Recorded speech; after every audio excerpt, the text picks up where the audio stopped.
오늘이 세 번째 주죠. 세 번째 주는 이제 주의 만찬을 하는 날인데, 왜 주의 만찬을 하죠? 왜 주의 만찬을 하는 것 같으세요? 예수님이 찢겨지신 몸, 고난당하신 고난을 기억하고 예수님이 흘리신 피를 여러분들과 제가 기억을 하는 거죠. 왜 기억을 해요?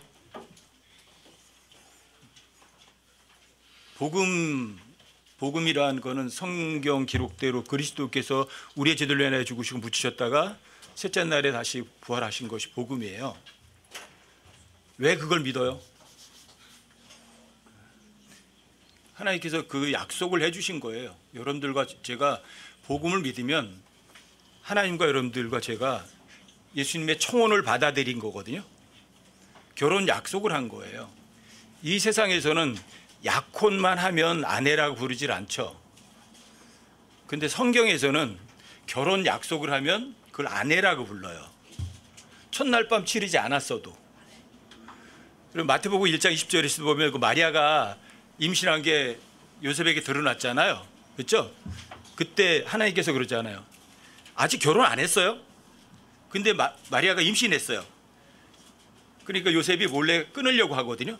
그때 하나님께서 그러잖아요. 내 아내 마리아 데려오기를 두려워하지 마라 이래요. 여러분들과 제가 아직 예수님과 결혼하진 않았지만 여러분들이 복음을 믿으셨으면 여러분들이 하나님께서 여러분과 저에게 보낸 청혼을 받아들인 거예요.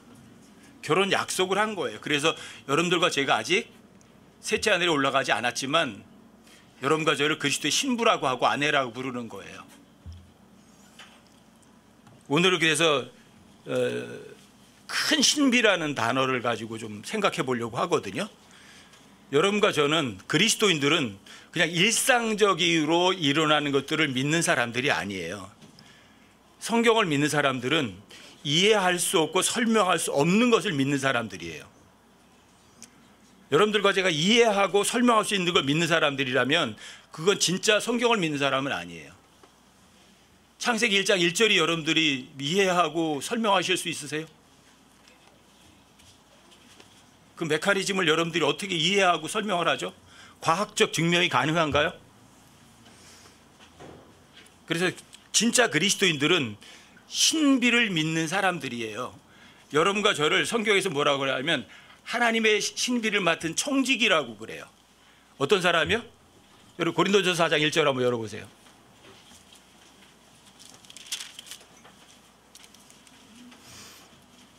고린도전서 4장 1절이요. 사람이 마땅히 우리를 그리스도의 사역자요 하나님의 신비를 맡은 청지기로 여길지어다. 여기 뭐를 맡은 사람이요? 신비들을 맡은 청지기라고 그래요. 이 청지기들은 자기 것이 없는 사람들이에요. 자기 소유를 관리하는 사람들이 아니에요. 근데 여러분들과 제가 뭘 갖고 있다고요? 하나님의 신비. 성경에는 여러 가지 신비가 있어요. 2024년이란 말이 무슨 말인 줄 아시겠어요? 2024년이 뭐죠? 하나님께서 사람의 몸으로 이 땅에 오신 지 2024년째 되는 해예요. 하나님이 사람의 몸으로 이 땅에 왔다? 어떻게 설명하실 수 있어요? 어떻게 입증이 가능하죠? 하나님께서 육신으로 이 땅에 왔다. 신비예요. 신비 중에 신비예요. 예수님은 육체로 오신 하나님이시라고요. 신비예요. 근데 그 죽을 수 없는 하나님, 육체로 오신 분이 십자가에 못 박혀 죽었어요. 어떻게 하나님이 죽죠? 설명 불가예요.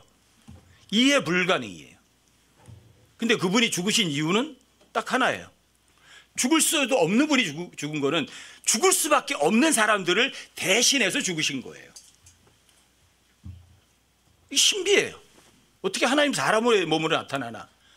그리고 그분이 십자가에 못 박혀 죽으셔서 온 세상 사람 죄를 다 대속했던 사실을 믿었으면 처음에 말씀드렸죠. 하나님의 청혼을 받아들인 거예요, 여러분들이. 예, 나 결혼하겠습니다. 약속을 한 거예요. 그러면 그분이, 그 약속하신 분이 여러분과 제 몸 안에 들어와 계세요. 골로새서 1장 27절에 의하면 신비예요, 신비. 너희 안에 계신 그리스도. 하나님께서, 그리스도께서 여러분과 제 몸 안에 들어와 계신다. 어떻게 설명이 가능하죠? 어떻게 이해가 가능하죠? 불가능이에요. 하지만 절대적 사실이에요. 여러분과 저는 예언할 수 있는 사람들이셔야 돼요. 어떤 예언을? 내가 지금 죽으면 지옥에 간다 안 간다, 가고 싶어도 못 간다. 예언이에요. 아직 안 일어났어요. 제가 안 죽었어요. 여러분들 그 예언을 할 수 있으시면 여러분과 저는 하나님과 결혼 서약을 한 사람들이에요. 에베소서 5장을 한번 열어보세요. 다시 에베소 5장 22절부터 33절까지 한번 읽어드릴게요.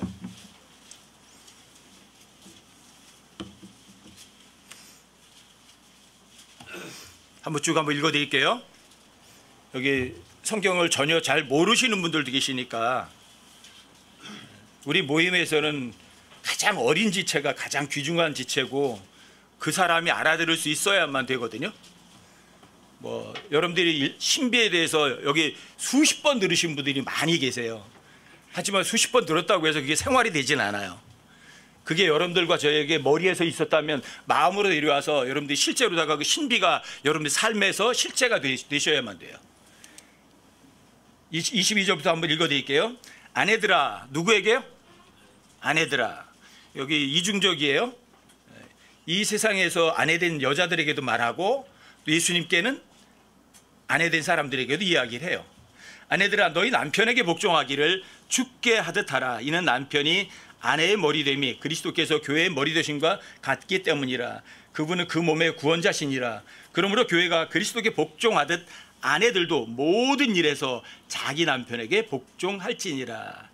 아내들이 가장 싫어하는 구절이래요. 근데 하나님께서 명령이에요. 남편에게 복종하기를 주님께 같이 복종하라. 그러니까 주님께 복종은 어떻게 해요? 이유를 댈 수 있나요? 이유를 절대로 못 대요. 그냥 여러분들이 옳든 그르든 명령이면 그대로 실행하셔야 돼요. 그 24절에 보시면 여기 이렇게요. 교회가 그리스도께 복종하듯 이러면서 아내들도 모든 일에서 자기 남편에게 복종할지라. 그런데 이 모든 일이 말 그대로 모든 거예요. 모든 것. 옳은 것, 틀린 것 다 포함해서예요. 여기는. 틀린 것에까지도 복종하래요. 틀린 것에까지도 복종한 사람이 있었어요. 누구죠? 사라예요. 아브라함이 이집트에 내려갔을 때 넌 내 누이라고 그러라고 그랬어요. 말이 안 되죠. 자기 부인을 팔아서 자기 호의호식하고 돈벌이로 해서 자기 편하게 살겠다는 게 말이 돼요? 말이 전혀 안 되는 거예요. 아브라함은 하나님의 말씀을 안 믿은 거예요. 믿음의 조상이지만. 하지만 사라는 하나님의 말씀을 믿었어요. 어떤 말씀을? 이 말씀을 믿은 거예요. 모든 일에서 남편이 복종하라고. 잘못된 것에도 복종한 거예요. 단 남편에게 잘못된 것에도 복종한 것은 누구 말에 순종한 거예요? 하나님 말씀 믿은 거예요. 사라는 하나님 말씀 믿었어요. 아브라함은 하나님 말씀 안 믿었고요. 그래서 사라는 파라오에게, 이집트 사람들에게 아브라함의 누이라고 말을 했던 거예요. 그래서 이집트 왕 파라오가 사람을 보내서 사라를 데리고 갔어요. 사라는 하나님을 믿어요, 안 믿어요? 사라가 하나님을 믿었기 때문에 하나님께서 파라오에게 나타나셔서 경고하시는 거예요.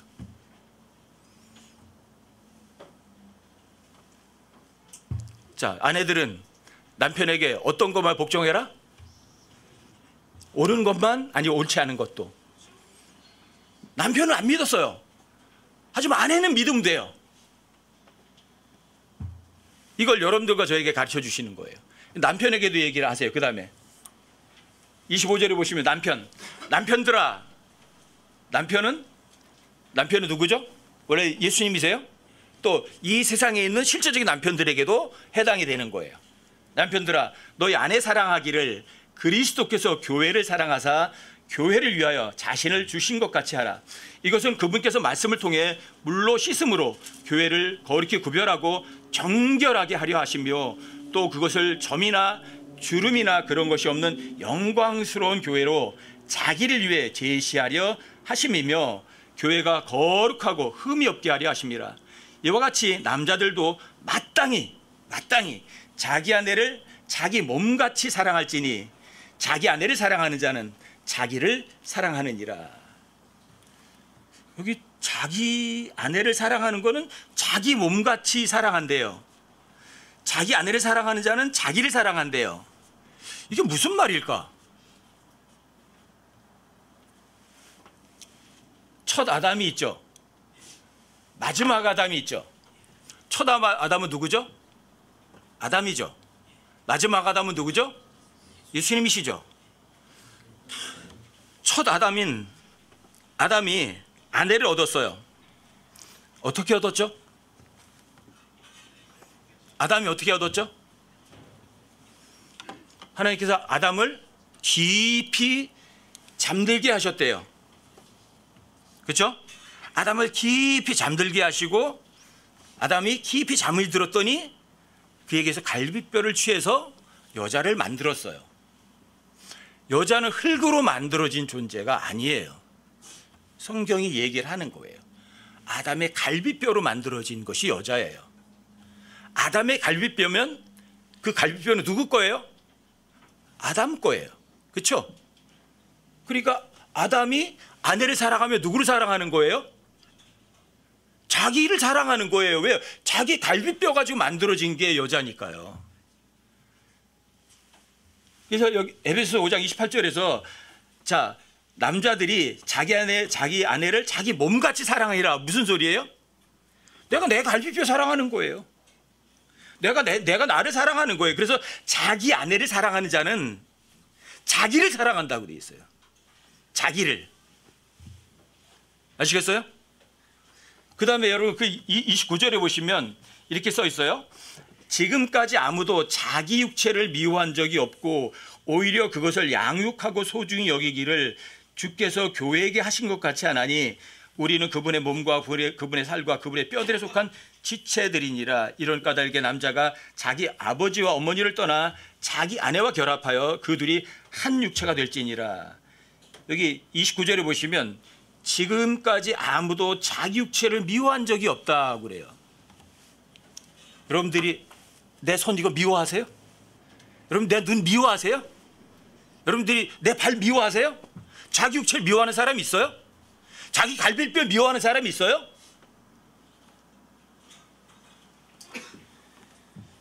여기 29절에서 아무도 자기 육체를 미워한 적이 없고 그러면 자기 갈비뼈를 미워한 적이 없는 거예요. 또 여러분들과 제가 하나님께서 여러분들이 결혼 서약을 받은 사람들이라면 그분들은 여기 뒤에 보면 이렇게 되죠. 우리는 그분의 몸과 그분의 살과 그분의 뼈들에 속한 지체들이라고 돼 있죠. 그렇죠? 자, 예수님의 결혼 서약을 받아들인 사람이라면, 청혼을 받아들인 사람이라면 여러분과 저는 그분의 지체예요. 그분의 몸의 일부분이에요. 그분의 살이에요. 뼈에 속한 지체들이에요. 그럼 지체들이 미워하는 거 보셨어요? 손이 눈을 미워하나요? 귀가 발을 무시하나요? 그 얘기예요, 여러분들. 이게 신비라는 거예요. 그래서 32절에 보세요. 자, 이것은 큰 신비니라고 돼 있어요. 이것은 큰 신비다. 큰 신비가 뭐냐? 그러나 남편과 아내, 집안에 있는 남자, 여자, 거기에 대해서 얘기한 것만이 아니라 큰 신비가 뭐예요? 내가 그리스도와 교회에 대해서 말한대요. 이게 큰 신비예요. 그리스도와 교회. 큰 신비래요. 그리스도와 교회. 그리스도는 누구죠? 마지막 아담이죠. 그리스도의 아내가 누구죠? 교회죠. 아담이 이브를 아내를 얻기 위해서 죽었죠. 갈비뼈를 취해서 아내가 만들어졌죠. 그렇죠? 그리스도는 어떠세요? 아내를 얻기 위해서 죽었어요. 그렇죠? 깊은 잠에 들고 죽었어요.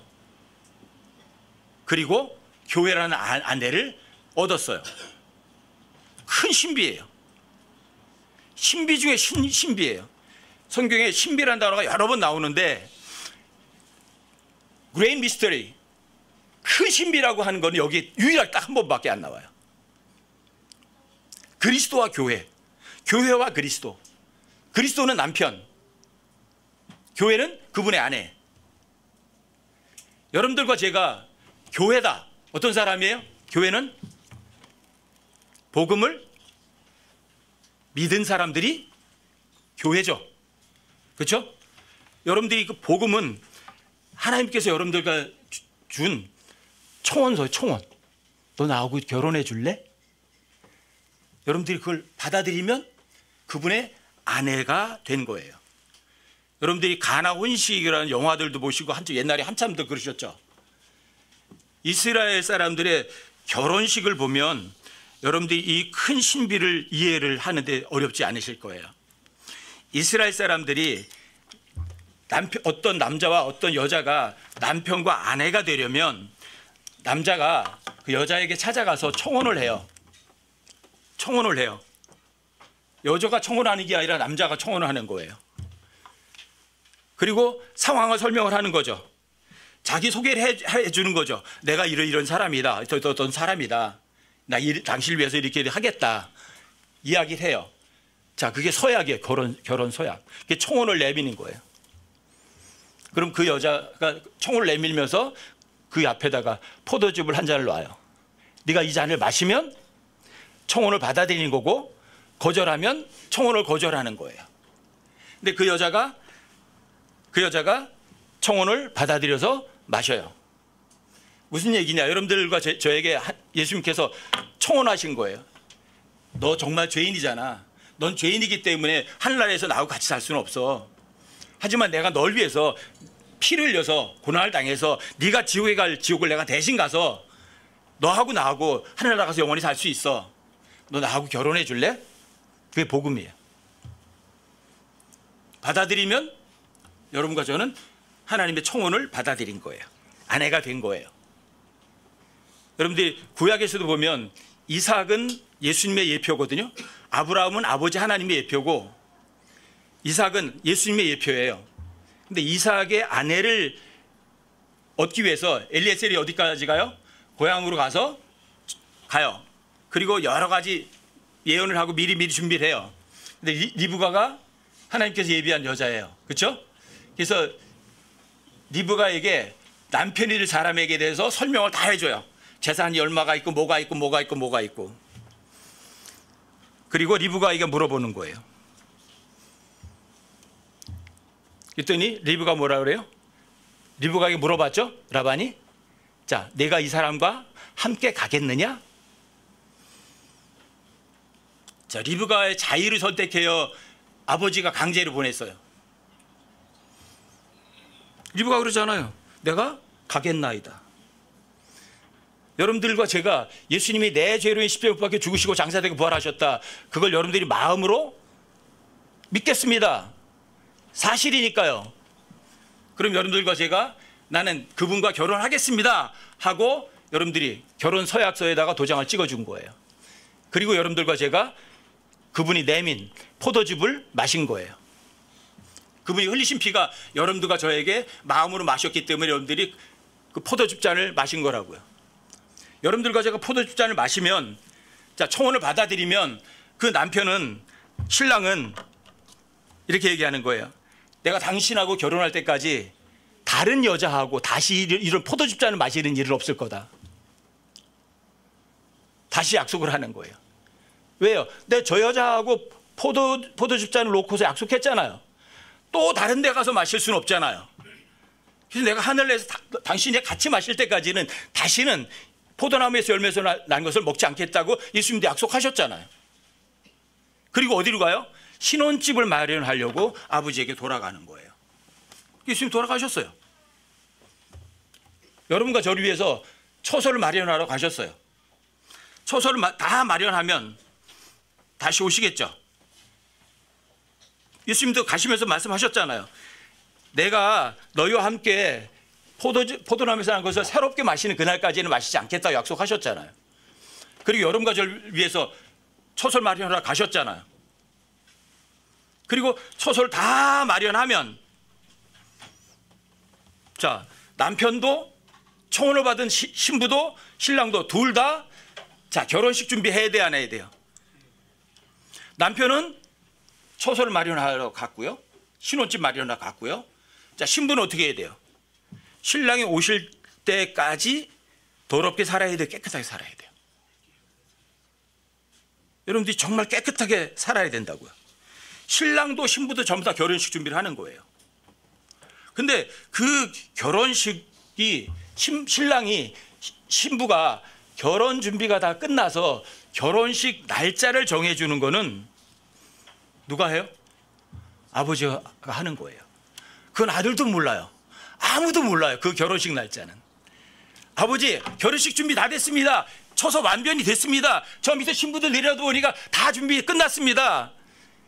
저 이제 가겠습니다. 그러니까 네가 가고 싶은 날 가라. 안 하세요? 누구도 모른대요?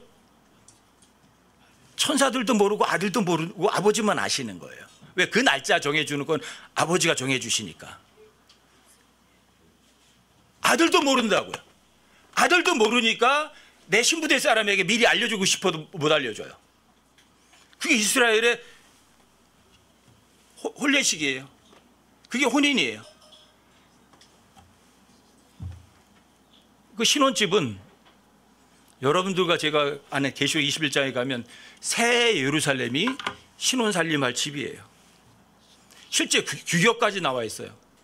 가로가 2,400km, 세로 2,400km, 높이가 2,400km가 되는 순수한 천연 보석으로만 되어 있는 살아있는 건물이에요.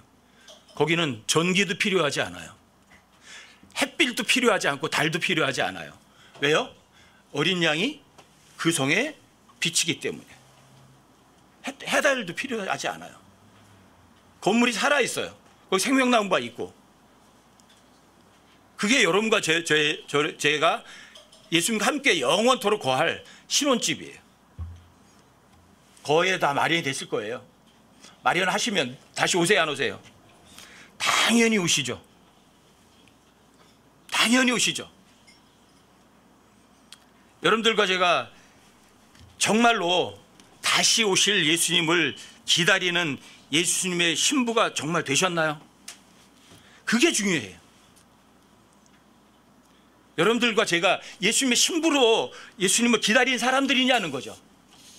정말 기다린 사람이냐, 아니면 말로만 예수님의 신부가 됐다고 하는 사람들이냐. 어느 것에 해당돼요?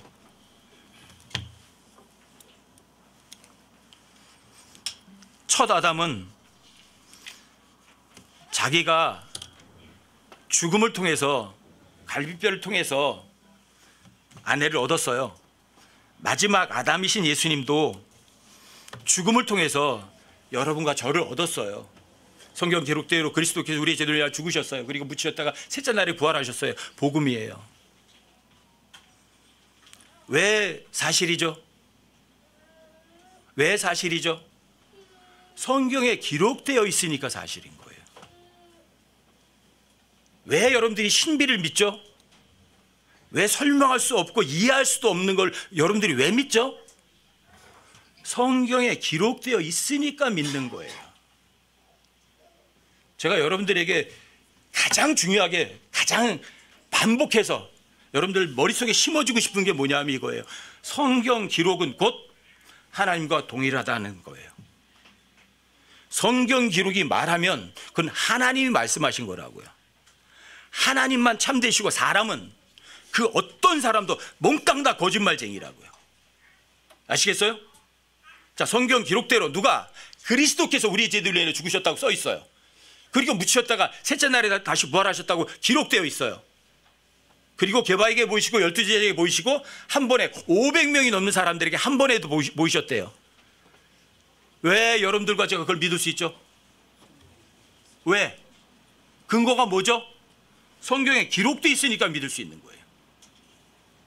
성경 기록은 주의 책이고 성경의 기록이 하는 말씀들은 전부 다 하나님이 하시는 말씀이기 때문에 그래요. 그렇기 때문에 성경에 더하거나 빼거나 바꿀 수는 절대로 없는 거예요. 성경 기록은 여러분들과 저에게 이해를 요구하지 않는다고요. 믿을 거냐 안 믿을 거냐. 여러분들과 제가 성경 기록이 하나님과 동일한 권위를 갖고 있고 성경 기록대로 그리스도께서 우리의 죄들을 위하여 죽으시고 묻히시고 셋째 날에 부활하셨다는 사실을 여러분들이 정말 마음으로 믿었다면 여러분들과 저는 어떤 사람이에요? 예수님의 청혼을 받아들인 사람들이에요. 여러분들이 예수님이 내민 포도즙 잔을 여러분들이 마신 사람들이에요. 신랑이 어디 갔어요? 여러분과 저하고 살 신혼집 마련하러 가신 거예요. 여러분과 저는 그분이 오실 때까지, 남편이 오실 때까지 여러분과 저는 어떻게 살아 있어야 돼요? 잠들어 있어야 돼요? 깨어 있어야죠. 언제 오실지 모르잖아요. 저물 때 오실지, 한밤중일지, 닭이 울 때든지, 아니면 해 뜰 때 오실지. 성경은 4경점으로 나누거든요. 근데 저물 때, 해 저물 때 이미 지났어요. 한밤중도 이미 지났어요. 왜요? 중세 천년 암흑시대가 이미 지났거든요. 또 닭 울 때 이미 지났어요. 왜? 이스라엘 나라가 건국되어 있거든요. 현재는. 누가 이스라엘이 2500년 만에 나라로 다시 세워질 거라고 상상이나 했겠어요. 이게 신비거든요. 이해할 수 없지만 한 나라가, 한 민족이 사라졌다가 2500년 만에 꼬끼우 하고 나라가 하나 생겼어요. 세 경점은 다 지났어요. 마지막 네 경점밖에 안 남았어요. 해 뜰 때. 멀지 않았어요. 누가 뭐래도 주님 오실 때는 멀지 않았어요. 신랑이 여러분과 저를 데리러 오실 거라고요. 왜요? 왜 오세요? 성경에 약속하셨으니까요. 다시 오신다고 약속하셨으니까요. 여러분들과 제가 오늘 주의 만찬 해요. 뭘 기억하시는 건 줄 아세요? 예수님의 청혼을 기억하는 거예요. 예수님께서 나한테 청혼하셨지. 그리고 그분이 처소를 다 마련하면 날 데리러 오시겠지. 오신다고요. 2000년 동안 안 오셨지만 그렇다면 여러분과 저는 초대교회 성도들보다는 2000년을 훨씬 더 이익 보고 사는 사람들이에요. 왜요? 주님이 데리고 오실 날이 그만큼 2000년 초대교회 사람들은 멀었었지만 여러분과 저에게는 코앞으로 가까운 거니까. 마가복음 13장을 한번 보세요.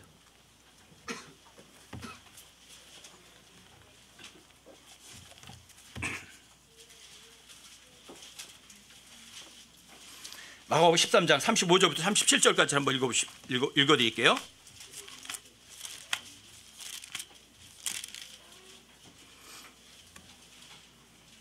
(32절부터) (37절까지) 한번 읽어드릴게요. 32절부터.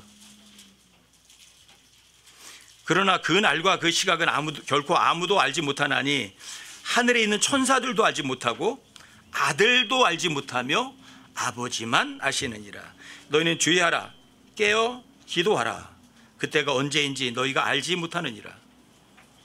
사람의 아들은 마치 자기 집을 떠나 멀리 여행을 할 때에 자기 종들에게 권위를 주어 각 사람에게 일을 맡기고 문지기에게 깨어 있으라고 명령하는 어떤 사람과 같나니 그러므로 너희는 깨어 있으라.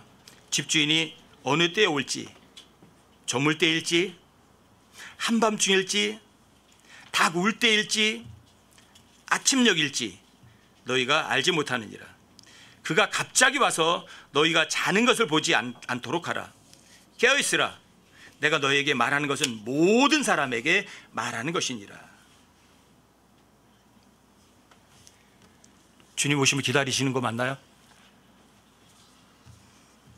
그러면 아내들은 교회가 주님께 하듯이 남편에게 복종하시는 거예요.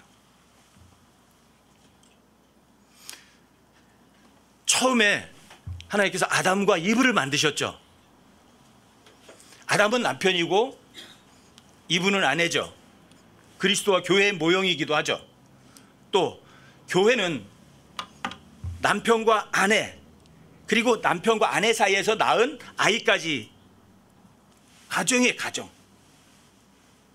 그래서 저는 교회라는 것보다도, 여러분들과 이 모임보다도 더 중요하게 생각하는 게 여러분들 각 가정이에요.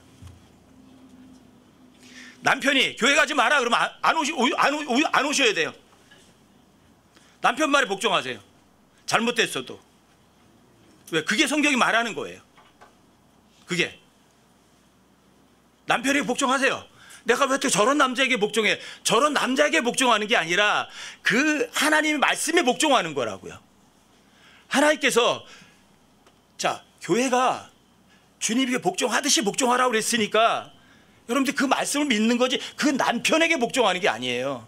하나님의 말씀에 복종하는 거라고요. 에베소 5장 33절에도 보면 거기 이렇게 써 있거든요. 그럼에도 불구하고 너희 각 사람이 자기를 사랑하듯 개별적으로 자기 아내를 사랑하고 아내도 주여 자기 남편을, 여기 존경할지니라라는 단어 써요. 존경. 이게 레버런드라는 단어인데 이거는 인간에게 쓰여지는 단어가 아니거든요. 레버런스라는 단어는, 이 단어는 하나님께서 너희 어떤 사람들이 내가 있는 내 성소를 레버런스 하라 이래요. 사람에게 쓰여요? 하나님께 쓰이는 단어예요. 이게요. 왕에게 쓰이는 단어예요.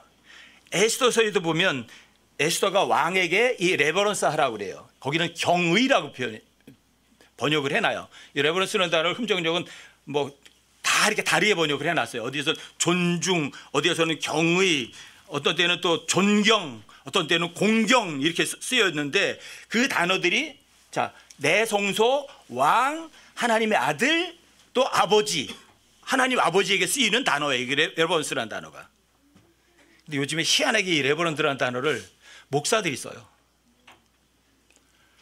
목사들, 여러분들이 그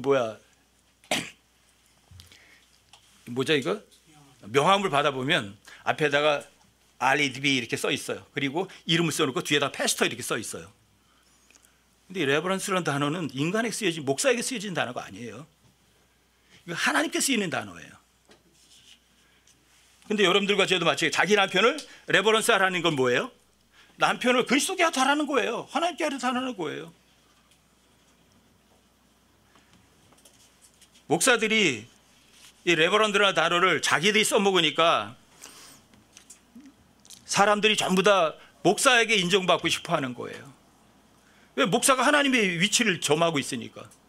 레버런드라는 단어를 쓰고 있으니까. 그래서 사람들이 목사에게 칭찬받고 목사에게 인정받으려고 하는 거예요. 목사한테 좋은 소리 들으려고 하는 거예요.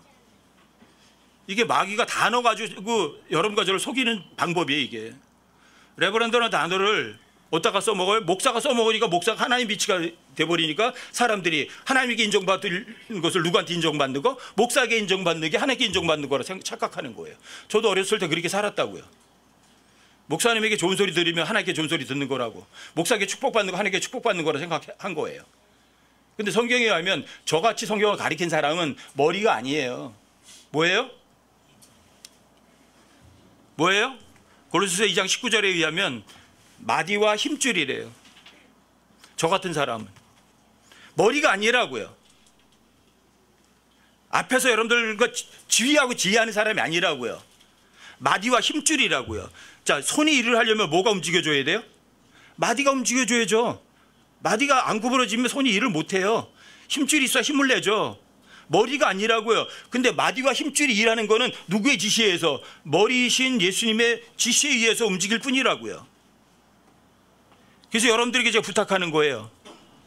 저한테 인정받으려는 생각 꿈도 꾸지 마시라고요. 저한테 칭찬 받아봐야 여러분들 손해보는 거예요.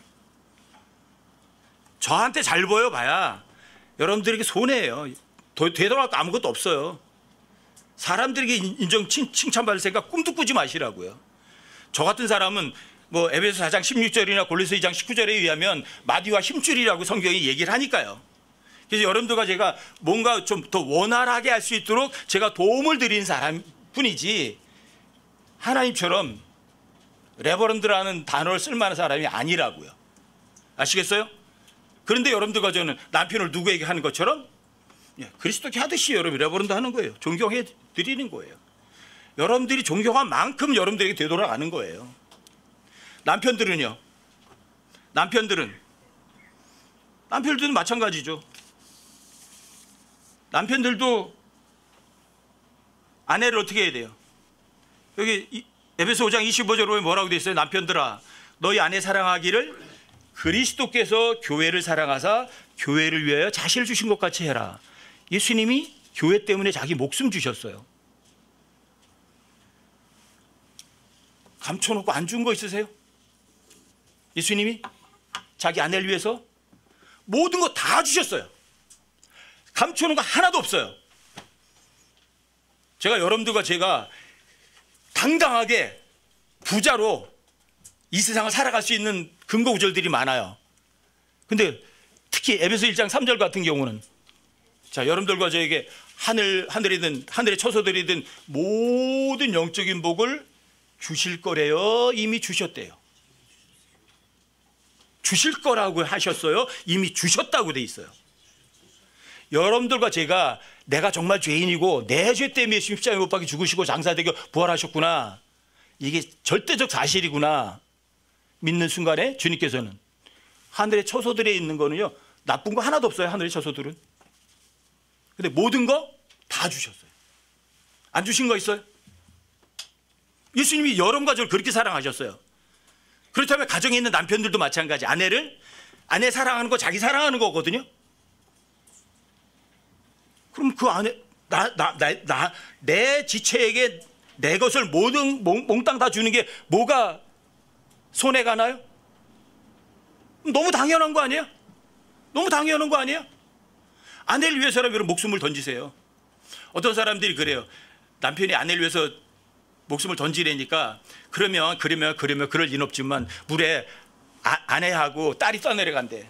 그럼 누굴 먼저 건지겠냐고. 그런 일은 없겠지만 자 보세요. 정확한 답은 이거예요. 만약에 그 딸이 시집가지 않는 딸이라면 딸부터 건질 거예요. 왜? 엄마가 그걸 원할 거니까. 근데 그 딸이 시집가 딸이라면 그 남편은 아내를 건질 거예요. 왜? 시집간 딸은 그 남편이 건질 거니까. 모순 없어요. 여러분들과 제가 아내를 위해서 자신의 목숨을 버려라. 그 마음부터 가르쳐야 해요, 남자들은. 근데 이 성경을 안 믿기 때문에 모든 가정에 불화가 있는 거예요. 다 불화가 있는 거예요. 아내들은 남편에게 주님께 복종하지 않고 또 남편들은 아내를 위해서 자신의 목숨을 다 던질 마음도 안 먹고 그러니까 가정 불화가 일어나고 가정들이 다 이혼하고 엉망진창이 되는 거예요. 성경대로 하시라고요. 그런데 남편도 아내도 남편에게 죽기 하듯 하면서 존경을 보이는 거는 왜 하는 거예요? 주님이 오실 때를 기다리니까 깨어서 자기를 정결하게 하는 거거든요. 남편도 마찬가지. 아내를 위해서 자신의 목숨을 던지려고 목숨을 내놓고 사랑하거든요. 왜요? 주님이 다시 오실 거니까. 마찬가지. 예수님의 남자로서 남편이지만 예수님께는 아내거든요. 정결하게 해야 되니까. 아내도 남편도 아내가 그리스도께 하듯 복종하는 것이나 남편이 아내에게 목숨을 위해서 다 던져 사랑하는 거나 똑같이 누굴 위한 거예요? 주님을 위한 거예요. 주님이 다시 오실 그 혼인식을 위해서 여러분들과 저를 깨끗하게 하고 있는 거라고요.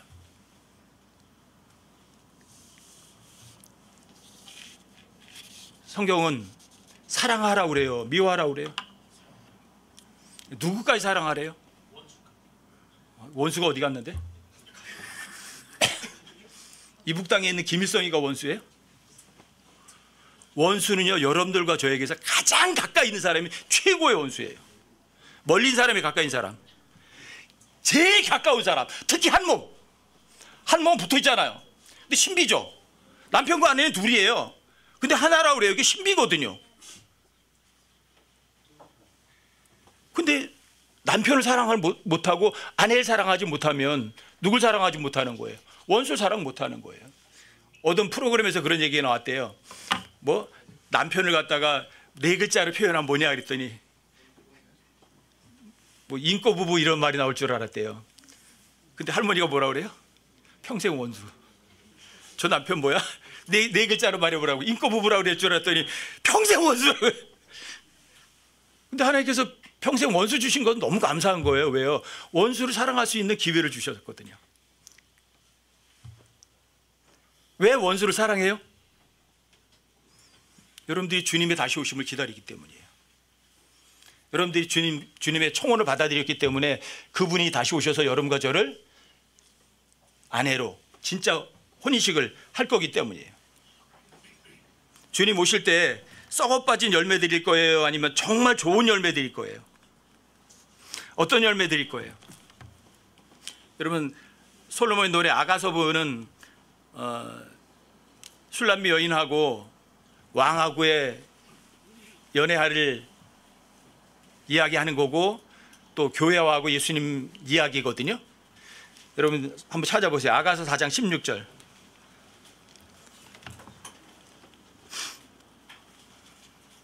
아가서 4장 16절이요.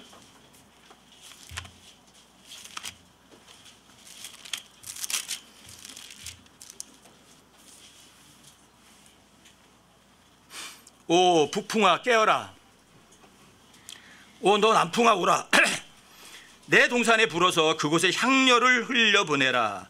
나의 사랑하는 이가 자신의 동산에 들어오사 자신의 아름다운 열매들을 드시게 할지니라. 이게 아름다운 열매, 이게 pleasant fruits라고 그랬는데 이게 즐거운 열매 이렇게 하는 게 우리는 알 건데 아름다운이라는 표현을 썼어요. 뭐 즐거운 열매든 아름다운 열매든 여러분들과 제가 주님께 어떤 열매 드려야 돼요? 나쁜 열매, 좋은 열매? 좋은 열매. 아내는 남편에게 죽게 하듯 복종하면 좋은 열매 드리는 거예요. 남편은 아내를 위해서 자신의 목숨을 다 던져서 사랑하면 주님께 여러분들과 제가 아름다운 열매, 즐거운 열매를 드시게 하는 거예요. 오실 남편 내게 어떤 열매를 드시게 하시고 싶으세요? 아름다운 열매, 즐거운 열매, 아니면 보기 싫은 열매, 맛없는 열매. 그래서 여러분과 저에게 바울이 이런 얘기를 하는 거예요. 서로 사랑하는 것 외에는 누구에게든지 어떤 것도 빚을 져라, 빚을 지지 마라. 여러분들이 물질적인 빚은 지고 아무것도 없어요. 근데 빚은 지셔야 돼요. 어떤 빚? 사랑의 빚은 지셔야 돼요. 어떤 제가 여러분과 저를 위해서 중보기도 해주잖아요. 여러분 빚을 진 거예요. 여러분들과 저를 위해서 어떤 사람이 어려울 때 도와주잖아요. 여러분 빚쟁이 되신 거예요. 다른 사람을 사랑하는 자는 모든 율법을 다 성취한 거니까. 원수부터 사랑하세요. 원수부터 사랑하는 것이 어떤 것? 주님의 다시 오심을 기다리는 사람이에요. 아시겠죠? 여러분들이 원수를 사랑하고 또 내 지체를 사랑하는 것은 누굴 사랑하는 것? 바로 주님 사랑하는 거예요. 오늘 주의 만찬은 바로 이 큰 신비를 기억하는 거예요. 이건 큰 신비예요. 그리스도와 교회. 주님 저 위에 계세요. 나 이 안에 있어요. 근데 그분과 내가 한 몸이에요. 그분은 몸의 머리세요. 여러분과 저 그분들이 각각의 지체들이에요. 여러분들과 제가 갖고 있는 기능들은 다 달라요. 저 같은 경우는 기능이 어떤 기능이냐면 마디와 힘줄에 해당이 돼요. 어떤 사람은 발가락에 해당하는 사람도 있을 거예요. 어떤 사람은 귀에 해당하는 사람도 있을 거예요. 다른 사람의 기능에 대해서 부러워할 필요는 전혀 없으세요. 각자 자기의 주어진 기능에 충실한 거예요. 근데 그 첫 번째 기능이 이거예요. 아내면 아내로서, 남편은 남편으로서 그 기능을 충실히 해라. 그것이 바로 다시 오실 주님을 위해서 여러분들이 깨어있는 거고 자기 몸을 정결케 하는 삶이다. 아시겠죠? 큰 신비 꼭 기억하세요.